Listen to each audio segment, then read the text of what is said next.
Élément de correction sur la planche numéro 55 du wagonnet. Donc ce petit wagon, c'est un jouet où l'enfant phonétiquement va faire rouler le wagon sur le sol. Ça va faire tourner le volant. Après, il prend sa petite voiture, il le lâche, et puis le wagonnet va partir. Donc l'énergie cinétique peut s'écrire de cette forme-là, 1 demi de C est égal à 1 demi de I oméga carré plus 1 demi de MV plus M wagonnet V carré. Alors, l'ensemble ici fait grand M, la masse totale. Donc on calcule ici l'énergie cinétique par le commandement avec le torseur cinématique et le torseur cinétique. Il faut bien faire attention, il faut l'écrire au moins une première fois pour ne pas se tromper par rapport au référentiel galiléen. Pourquoi? Parce que le volant tourne par rapport au wagonnet. Donc ici j'ai calculé dans un premier temps le torseur cinématique de V par rapport à 0, commandement avec le torseur cinétique. La composition des vecteurs vitesse dit que la vitesse de rotation de V par rapport à 0, c'est V par rapport à W plus W par rapport à 0. Le wagonnet est en translation, donc la rotation, c'est bien du oméga V W porté par Z. Au centre OV, qui est le centre du volant, qui est aussi le centre d'inertie de l'ensemble, et ça tombe bien, eh bien j'ai une translation parce que la vitesse absolue est égale à la vitesse d'entraînement plus la vitesse relative, où la vitesse relative au centre de la rotation est égale à 0. Donc j'ai du Vx.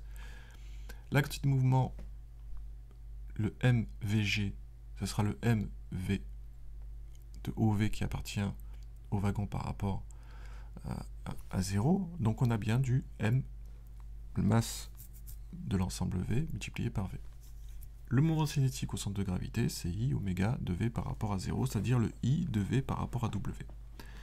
Donc on a bien l'énergie cinétique du volant dans le référentiel galiléen, c'est du I oméga V par rapport à W au carré, plus 1 demi de MV, V au carré. L'énergie cinétique du wagonnet, ça sera 1 demi de M wagonnet plus V carré, fois V carré, pardon. Donc l'ensemble masse volant plus masse wagonnet, c'est grand M. On demande l'énergie cinétique à t égale 0. À t égale 0, du volant seul, c'est 1 demi de I V carré de V. Et si je prends l'énergie cinétique du wagonnet, de l'ensemble wagonnet qui contient le volant, je prends ma formule qui est encadrée en haut, et je vois que c'est 1 demi de I oméga V sur W au carré. Pourquoi? Parce que V égale 0. La question 3 demande de calculer grand L par le théorème d'énergie cinétique, c'est-à-dire d2c sur dt est égal à la puissance extérieure plus intérieure. J'ai la pesanteur, dont sa puissance c'est mg 0 en moment avec 0 et V au centre de gravité de l'ensemble wagonnet. Et en faisant le calcul, je trouve mg sinus alpha V. La résistance sur le wagonnet, on dit que c'est quelque chose qui est constant, c'est F, donc c'est du moins F, X, ça s'oppose au mouvement, et donc on va avoir du moins F, V.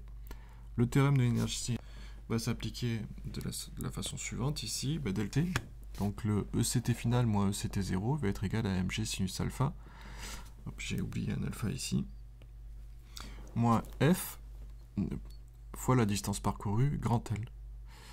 L'énergie cinétique au final, le wagon est à l'arrêt, c'est 0. L'énergie cinétique initiale, c'est 1 demi de I oméga V carré. Oméga 0, c'est la rotation initiale, est égal à moins mg sinus alpha moins F fois grand L, donc L est égal à 1 demi de I oméga 0 au carré divisé par mg sinus alpha plus F.